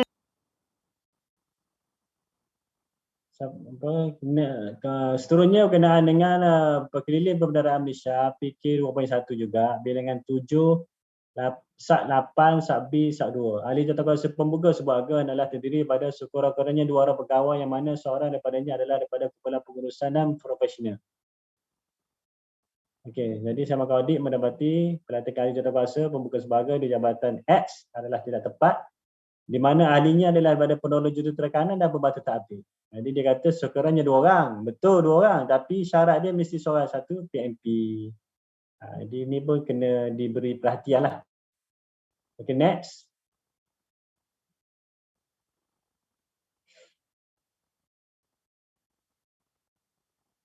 Yang ni berkenaan dengan PK 2.1 juga, peringkat 7, 13A, 7. Mereka pengurusi dan ahli jawatankuasa sebagai tidak boleh mengatai jawatankuasa pengurusi sebagai atau mana-mana jawatankuasa penilaian. Jadi, sama kali mendapati pengurusi jawatankuasa sebagai Jabatan X, Encik Ali Bekari turut mengatai jawatankuasa pembuka sebuah harga. Tak boleh lah orang sama kan. Dia kena ada independence lah, maknanya dia buka, dia penilaian dan sekali-sekali yang buat sebuah harga tu adalah orang yang berlainan lah supaya dia tak ada orang kata apa, dia independent dan segregation of duties lah kalau dalam terma kawalan dalaman ni. Penting semua tu. Okay, next. Ini boleh saya kongsikan dengan tuan-tuan dan puan-puan foto-foto yang kami dapati semasa pengauditan di mana isu-isu penyelenggaraan kemudahan dan kawasan persekitaran luaran dan luaran dan dalaman kuartus tidak dibuat secara sempurna lah. Yang di lantai gelanggang tenis rosak. Jadi rumput di kawasan padan permainan kanak-kanak pun bersemak, tak dipotong rumput dan sebagainya lah. Okay, next. Okay, isu Perkeliling Perbendaharaan PK 7.7. Peringkat 2.1 perolehan kenderaan jabatan boleh dibuat secara rundingan terus. Ini pun special kan, ni 7.7 ni untuk perolehan kenderaan jabatan.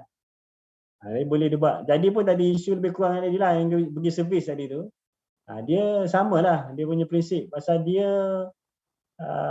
kita tahu kenderaan-kenderaan ni jenama dia so distributor Malaysia, contohnya Nissan, Toyota. Jadi kita nak pergi, kita dah katakan kita dah pilih satu jenis kenderaan, kita tak perlu dah minta sebuah harga kan. Kita hanya perlu buat rundingan lah. Jadi satu jawatankuasa penilaian nanti ada pegang-pegang terlibat 3 orang ahli perlu ditubuhkan. Dia jawatankuasa ni prinsip dia sama je. Kalau seorang buat dengan jawatankuasa buat, dia berbeza dari segi dia punya credibility dia lebih tinggi kan. Kalau seorang buat, dia boleh dipengaruhi oleh pembekal dan sebagainya. Tapi kalau jawatankuasa, insya-Allah dia lebih terkawal. That's why dia nak satu jawatankuasa kan dilantik daripada tiga orang. Bagi menilai tawaran dengan mengambil kira faktor seperti perbandingan harga, tempoh penghantaran, spekulasi dan dalam kriteria yang ditetapkan. Kualiti jawatankuasa penilaian kemudian dari serahkan ini samalah, maksudnya hak nilai. Dia lebih kurang konsep jawatankuasa penilaian tadilah, bawa kepada jawatankuasa sebuah harga untuk buat perolehan kan. Jadi dalam kes yang kami temui, perolehan kenderaan jabatan telah dibuat secara perolehan terus kan. Jadi tidak mengandungi jawatankuasa tadilah kan. Contohnya sepatutnya dia dibuat secara rundingan terus, bukan perolehan terus. Berbeza tu, rundingan terus ada jawatankuasa penilaian untuk buat menilai kan, menilai tawaran. Jadi itu beza dia. Next. Okey, PK 2.1 juga, perenggan 5/6 1 menyatakan kajian pelaksanaan yang dibuat dengan mendapatkan sokongan dengan okey, yang ni pun kes lama lah. Jadi dia berkait rapat dengan IP 169.1 tadi. Tapi peraturan ni masih ada, 2.1 PK 2.1 masih ada walaupun kita guna e-perolehan. E-perolehan ni untuk kerajaan persekutuan. Kerajaan negeri saya rasa tak pakai lagi e-perolehan. That's why peraturan ni masih kekal. Walaupun kita dalam e-perolehan, kita alhamdulillah dah ada dalam e-perolehan tu kawalan tersebut. Maknanya kalau kita tak buat pelawaan kepada 3 pembekal, kita tak boleh buat perolehan kan. Jadi benda ni dah embedded control dalam e-perolehan lah. Jadi kes tiada bukti kajian besaran ni tak berlaku lah di Jabatan Persekutuan sekarang ni kalau menggunakan e-perolehan. Okay, next.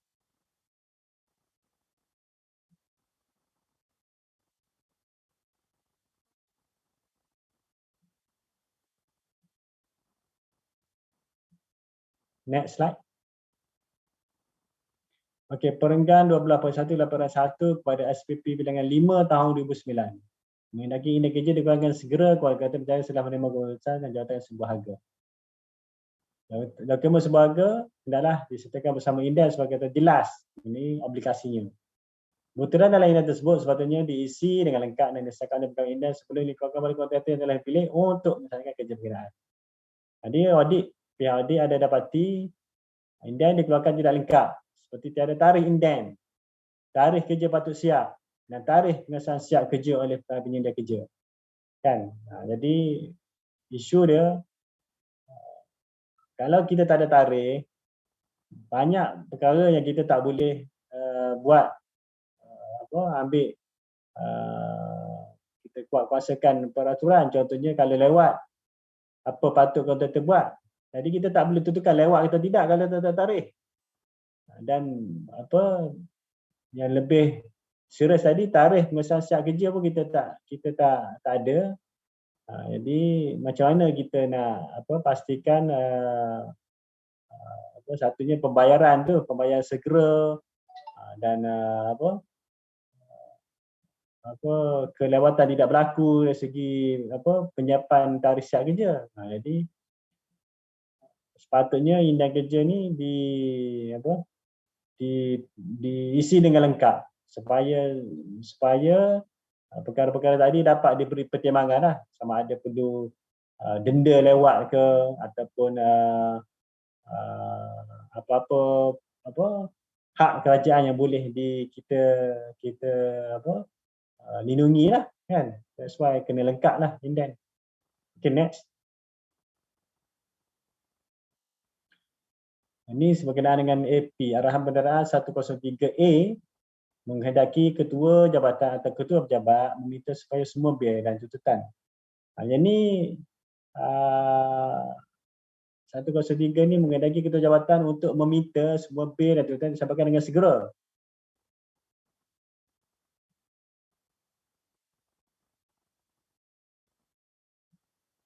Mana untuk tempoh yang tadi tu yang kes indeks kerja ada format borang tertentu tak? Sekiranya kontraktor mohon untuk lanjutan tempoh siap kerja. Ni untuk kes lanjutan tempoh kan? Lanjutan tempoh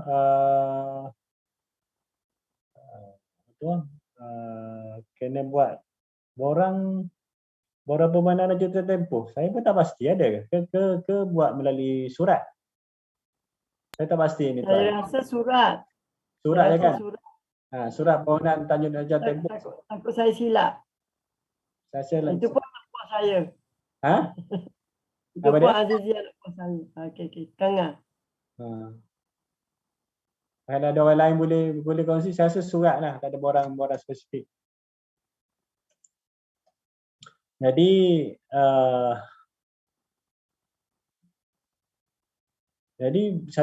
IP 103 ni mengendaki ketua jabatan untuk minta kontraktor atau pembekal kemukakan bil dengan segera tahu. Bukan kita tunggu. Kita kena ada proaktif untuk minta bil bila dah sempurna perkhidmatan atau bekalan telah diterima, kita kena minta dia segerakan kebukakan bil supaya kita dapat menyegerakan bayaran, iaitu tidak lewat daripada 14 hari dari tarikh bil diterima, kan. Tapi kita bukan kena menunggu tau. Dia ada konsep ni, ni 103 yang menjelaskan ketua jabatan atau meminta semua bil yang disampaikan dengan segera, kan. Kadang-kadang kita pun tak perasan yang kita kena minta, bukan tunggulah. Okey, seterusnya sambung jugalah dengan kontraktor ni. Kalau kerja kan, dia perlu dibayar kepada kontraktor dan dia buat semua bayaran yang perlu dibayar kepada kontraktor dan dia buat dalam tempoh 14 hari dari tarikh penilaian itu sehingga bayaran dihulurkan kepada kontraktor berkenaan. Dari penilaian hingga bayaran dalam tempoh 14 hari. Okey, jadi ada kes bayaran itu untuk bayar jaminan di bawah jabat X disedia oleh Jabatan Tadika mengambil masa melalui 14 hari dari tarikh penilaian. Lama lah, saya makan audit yang melalui tempoh masa yang lama diambil oleh Jabatan Tadika untuk menyelesaikan kebanyakan bayaran interim. Masa yang diambil oleh Jabatan untuk membayar juga agak lama bagi kebanyakan bayaran interim. Jadi penilaian ni Jabatan Tadika kena segerakan jugalah. Seperti mana ketua jabatan meminta bil ditutup dengan segera, Jabatan Tadika pun kena segera buat penilaian supaya dapat dibuat bayaran segera. Samalah dia punya peranan masing-masing. Ketua jabatan minta bil dengan bekal. Jabatan Tadika kena buat pengesahan kerja telah sempurna, bayaran boleh dibuat, kan. Okay, next.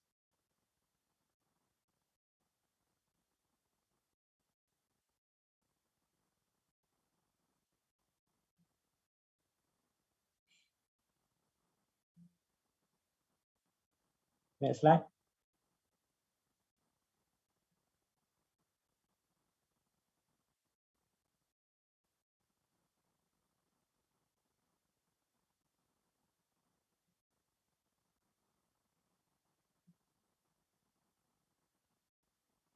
Next.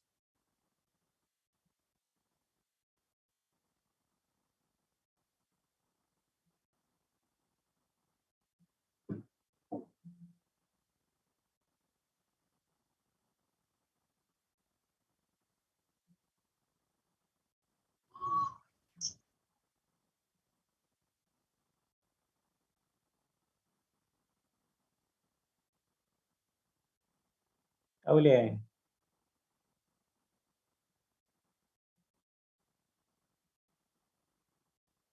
Next slide tak boleh. Hanging lah. Hanging. Hanging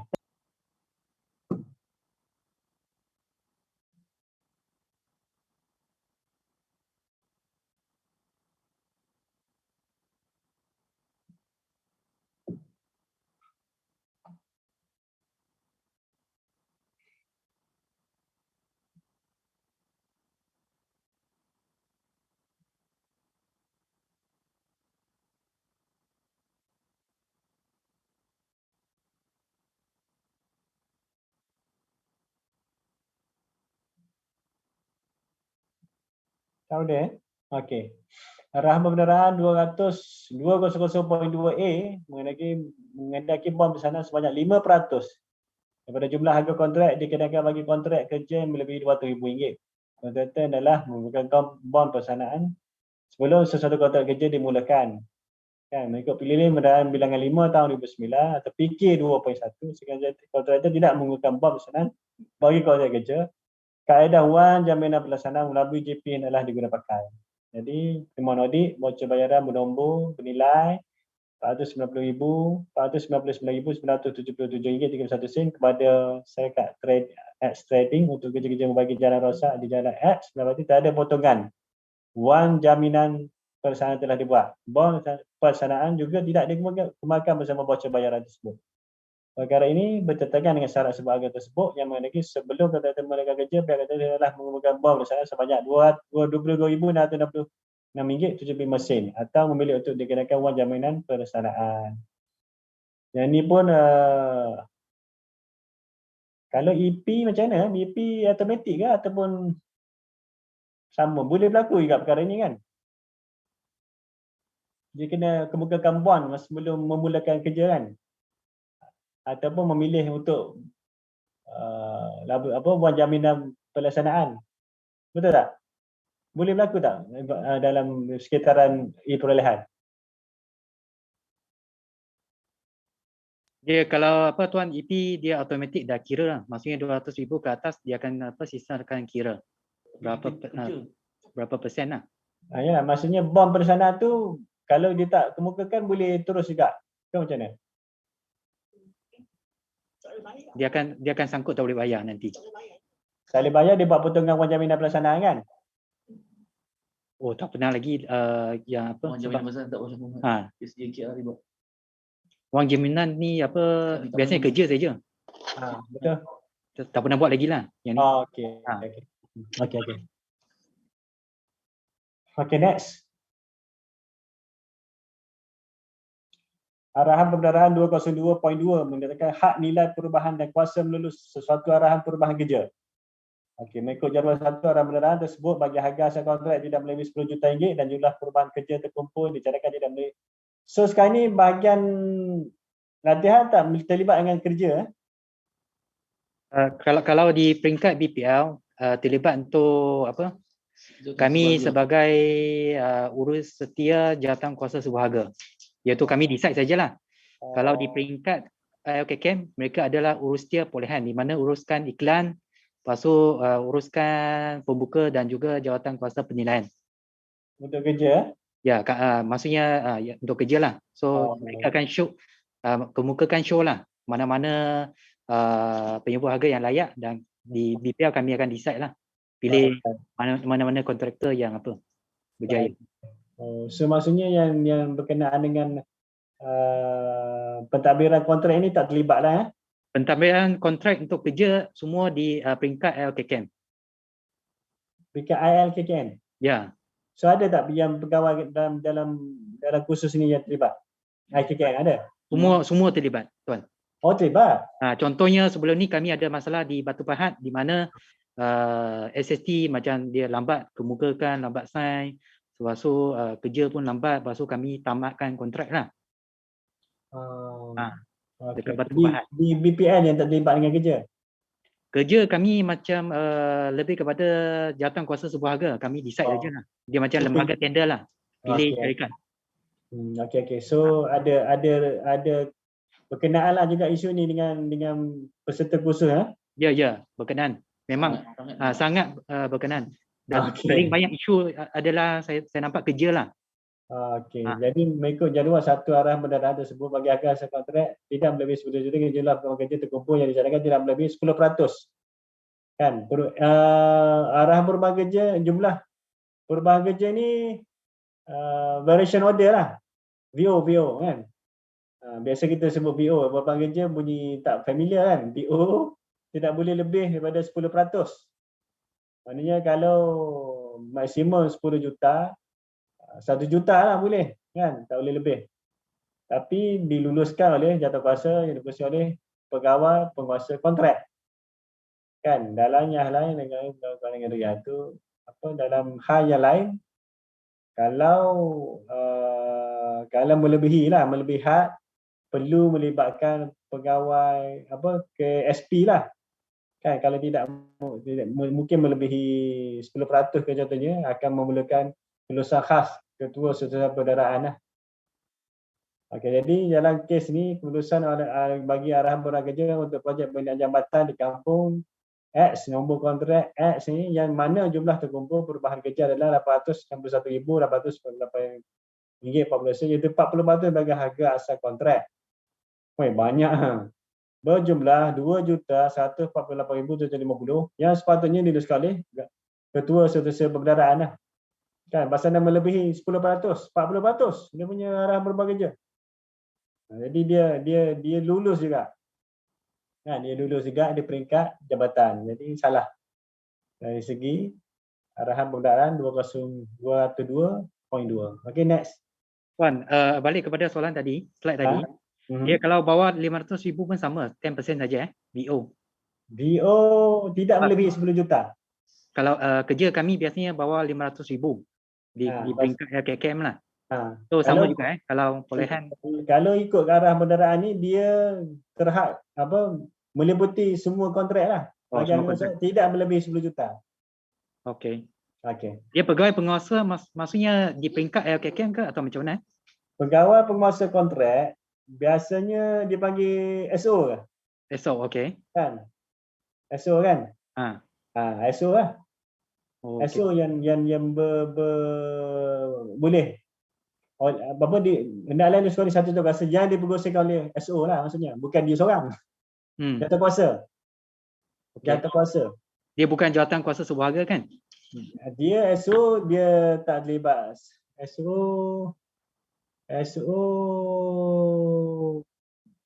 boleh ke terlibat? Biasa tak boleh terlibat dia sebab apa kan. Tapi satu jawatan kuasa yang diperkuasai oleh SO. Pasal SO ni yang menyelia kontrak kan. Dia yang tahu. That's why dia chair the committee, dan committee yang boleh luluskan not more than 10% lah tapi. Okey. So ni biasanya di peringkat LKKM lah. Pegawai penguasa kontrak. Ni peringkat LKKM. Okey. Yang duduk di lapangan kan? Ya betul. Biasanya teknikal ni kan? Dia pantau kerja semua kan, berapa persen semua tu. Di LKKM biasa penolong jurutera ke? Dia kami kalau tak siap saya, mungkin ada LKKM boleh bantu tak? Macam JB, SAS. Siapa JB dia punya? JB ada siapa boleh respon? Siapa yang dilantik untuk pegawai penguasa kontrak?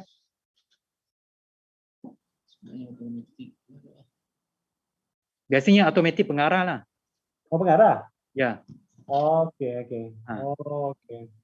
Okey, jadi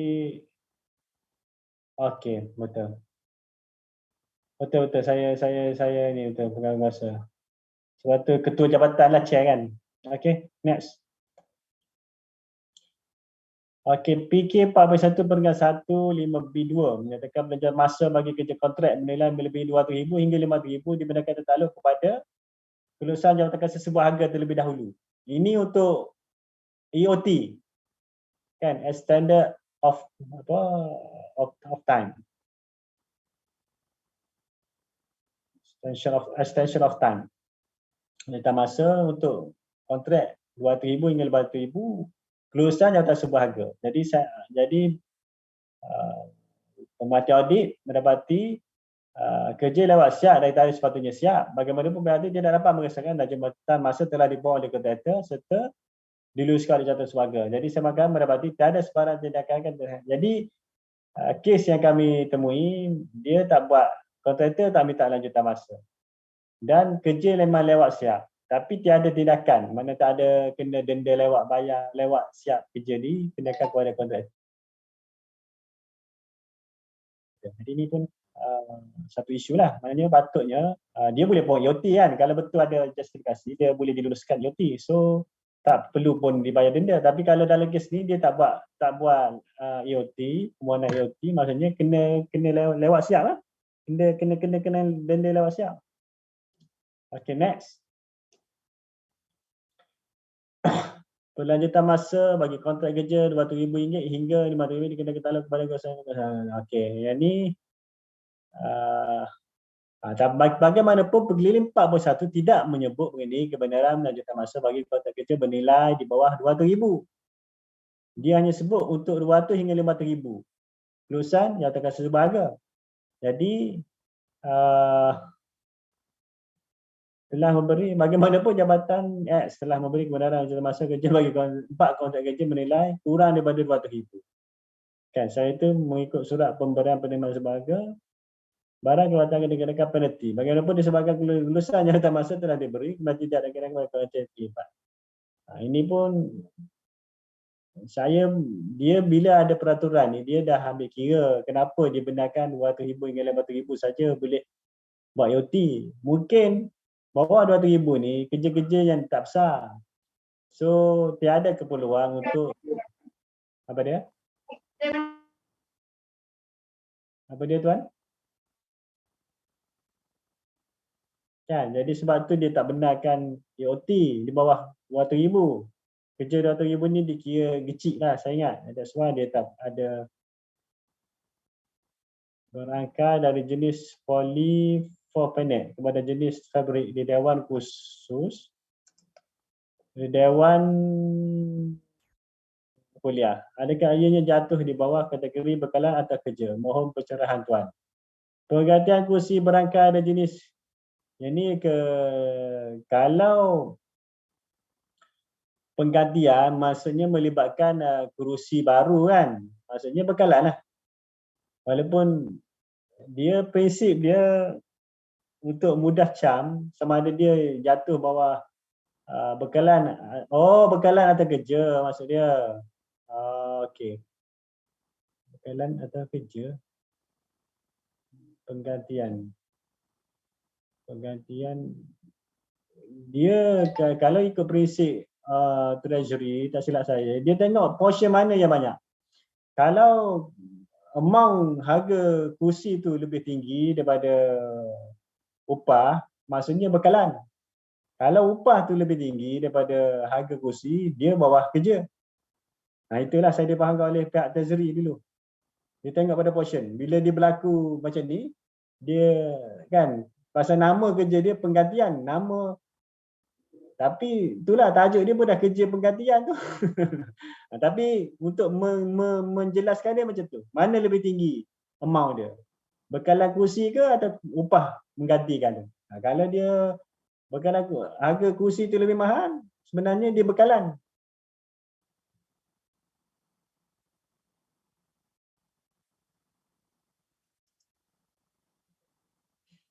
Okey. Yang ni okey, next lah. Dah ni kan. Untuk kita habis 4.30 tuan. Ke kita macam ni? Habiskan saja Tuan. Habiskan. Banyak lagi rasanya ni. Ya. Yeah. Kalau nak habis slide banyak lagi. Kalau nak buka perbincangan ke macam mana?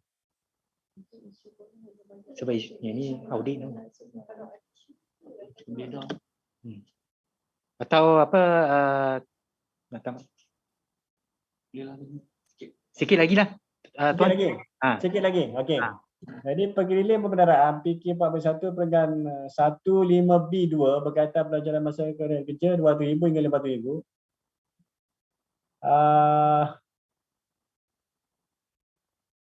Ini pun samalah, tak ada lanjutan masa. Okey, next. Next slide. Ini antara gambar-gambar yang kami dapat di semasa pengauditan lah. Kalau saya kerja dalam tempoh tanggungan kecacatan, belum diambil tindakan perbaikan. Dalam tempoh kecacatan, tapi tak ambil tindakan. Jadi kemungkinan nanti kalau dah habis tempoh, bayaran pun dah dibuat secara penuh. Ada kemungkinan liability lah kepada kerajaan kan, kena baiki sendiri. Jadi sebab tu perlunya pastikan semua kecacatan dibuat sebelum apa yang the last 5% kan kita release setiap 6 bulan kita release 25% kerana perbaikan-perbaikan yang diadu mesti dilaksanakan lah. Apa kerosakan-kerosakan yang diadu, bukan kerosakan dia ketidaksempurnaan lah kerja masa dibina lah. Pelaksanaan kerja tak sempurna. Kerja tidak berkualiti atau sempurna sila terbuka akibat tiupan angin kencang. Ni bila kena tiup angin dah terbuka macam tu kan. Maksudnya ada kualiti yang boleh dipersoalkan lah kan. Kenapa mudah berlaku perkara macam ni kan. Jadi kerja bina tidak sempurna ni pun boleh berlaku dari segi wire electrical kan, dia punya wiring terdedah dan boleh menyebabkan bahaya lah ataupun kecederaan tu yang macam gambar sebelah kanan tu kan, berselerak dia punya kabel wire tu. Ini kualiti kerja bina yang kurang memuaskan, air meresap di siling, Itu dah berlaku apa tu, sebab satu lampu tidak menyala tu mungkin dah ada short circuit ke apa tu kan, air dalam bahaya dalam air. Kesan bocor bawah tangki air untuk cooling tower pun kesan bocor di bawah tangki air. Tangki air bocor lah tu. Lepas tu penyegaran kemudahan dan kawasan persekitaran luaran dan dalam kuartus, sistem paritan tidak sempurna, maka air bertakung. Parit pun tak nampak macam parit kan. Najis burung di depan pintu kuartus kosong tidak dibersihkan. Jadi sarang burung dah kuartus. Mereka bentuk pembinaan yang tidak sesuai atau praktikal. Dia ada outlet dan floor track di mana dalam pantry. Air dialihkan keluar ke lubang di bawah kabinet terbina. Masya Allah. Kawasan di bahagian bawah rem tidak ditanam tanaman tutup bumi. Arah tanah yang lebih tinggi daripada dinding longkang dan boleh menyebabkan tanah meskipun longkang semasa hujan. Okey, next sisi perolehan. Pembayaran entry untuk bajet tidak teratur kerana daftar kontrak tidak dikemas kini. Yang tadilah, yang ni saya sebentar lalu lah, apa pemerhatian secara ringkas lah. Ini kes yang sama lah. Bila daftar kontrak tidak dikemas kini, pembayaran entry jadi tidak teratur. Macam saya kata tadilah, dia sebagai alat pemantauan kan. Daftar kontrak tak ada, mungkin terlewat atau terlebih bayar pun boleh berlaku. Itu yang kita perlu daftar kontrak. Justifikasi bilang kontrak tidak jelas. Tadi semasa show lah, dan show ataupun penawaran oleh jawatankuasa sebab harga sendiri pun boleh berlaku juga. Justifikasi tidak jelas kenapa tak ikut show jawatankuasa penilai kan dan sebagainya. Jawatankuasa perakuan. Tempoh lanjutan masa dimulakan terhadap penjabat projek tidak munasabah atau lebih lama daripada tempoh siap asal. Jadi ni pun ada berlaku ni. EOT dia lagi lama dari tempoh asal dalam apa Indan. Macam mana tu? Pelik kan? Pelik dia punya tu. Next. Projek diserah dalam keadaan separa siap. Kan? Macam mana sebut serah tapi tak siap. Jawatan yang dialukan tidak diperbaiki dengan sempurna. Ni kes macam tadi lah kan. Kalau tempoh tanggungan kecacatan tapi tak dibaiki. Ini pun isu di bawah AP 200.4. Butiran pesanan gajah tidak lengkap dan perolehan item berbeza daripada sebuah harga pembekal. Kan? Klausul kontrak tidak dipatuhi, kontrak tidak disediakan. Ini pun ada juga, kontrak tidak disediakan. Next. Ini hanya ringkasan isu. Penawaran kontrak secara negara itu tidak mematuhi peraturan kewangan. AP 168. Memang kita ada dalam arahan penderaan, kalau tuan-tuan maklum, kita ada satu pengecualian bahawa arahan penderaan 168 ni untuk macam kes contohnya pembekal yang terhad, dia boleh tidak mematuhi peraturan kewangan di bawah AP 168 contohnya lah. Proses perolehan lewat dilaksanakan, kontrak lewat ditandatangani, ratikan sekretariat tanpa kebenaran. Next. Saya ingat ini semua rekasan isu lah yang tuan-tuan boleh dapati di layar lah. Ini gambar penggunaan tidak melalui spesifikasi kontrak atau lukisan. Bagaimana tidak memuaskan, air dah bertakung di atas muka lantai tu, maknanya semen dia punya tu tak sama lah tu, boleh ada lekuk kan, boleh bertakung. Jadi tidak memuaskan keretakan badan ini belum disahkan. Kerja perbaikan keretakan badan ini belum disahkan dengan sempurna. Pembinaan apron yang tidak sempurna, dah patah dia punya apron kat parit. Masalah mendapat tanah. Tengok tu dia punya tu dah turun bahaya nampak macam rapat parkir dengan mendak dan rosak serta jurang yang ketara antara bukan tu rapat parkir dengan struktur lantai pada garaj. Maka pecah akibat daripada mendapat tanah. Ini pun ringkasan daripada isu-isu yang kami dapati daripada audit semasa auditan. Okey, sama ringkasan isu. Okey, ini gambar-gambar reka bentuk kerja kurang lengkap sesuai dan praktikal. Jaminan sivil dan struktur kurang berkualiti serta tidak dilaksanakan atau diselesaikan dengan sempurna. Kerja elektrikal dan mekanik yang tidak dilaksanakan dan diselesaikan dengan sempurna. Usul tak ada lagi.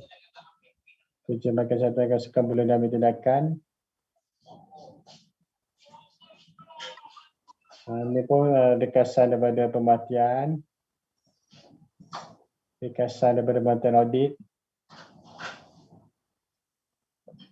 Okey, ini saya kongsikan secara amnya untuk menambah perbaikan mengenai kelemahan dalam isu kelemahan dalam pengurusan perolehan, pilihan atau ajar kepada kaitannya bersama dengan pengurusan kewangan ataupun secara khususnya berkenaan dengan perolehan adalah diberilah sebagaimana tadilah kita untuk apa kita ucapkan tahniahlah kepada bahagian pengurusan latihan yang telah menyediakan mengajukan latihan kepada kita untuk memberi pendedahan ataupun ilmu yang lebih jelas ya untuk kursus kali inilah.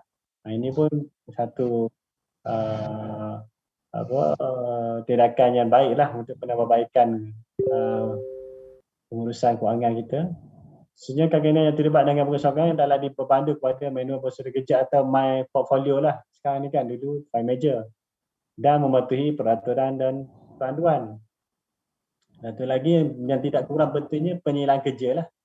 Okey, untuk pegawai-pegawai penyelia ni kena pastikan pekerja-kerja dilaksanakan dengan teratur. Dan tindakan tertutup dan secah jugalah. Akhir sekali lah mungkin ni tindakan yang paling akhir. Dah pelbagai usaha dilakukan tak dapat juga mengawal ke ni lebih kepada isu berniat lah, berniat tidak baik, jadi tindakan kena diambil jugalah untuk mengengkang perkara-perkara yang tidak baik berlaku dalam pejabat. Okey. Itu sahaja daripada saya pada petang ini, persian kita pada petang ini mengenai dengan penentuan kontrak dan isu-isu dalam perolehan kerajaan lah. Saya ucapkan terima kasih. Sekiranya ada apa-apa lagi persoalan boleh kita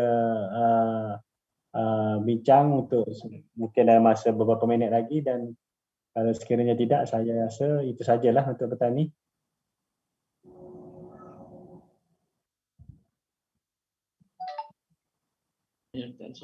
Ada okey di pihak LKK ada apa-apa soalan tak? Kanga tiada. Ya, silakan. Selain Kanga tak ada soalan. Selain Kanga ada apa-apa mana-mana LKK yang ada soalan? 2 minit. Mungkin soalan dan apa kita bagi 2 minit untuk Q&A.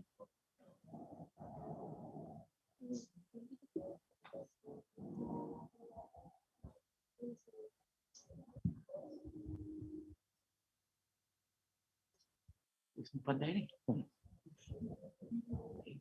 Sebab ada 200 peserta, kalau ikutkan 200 lebih peserta dalam ni.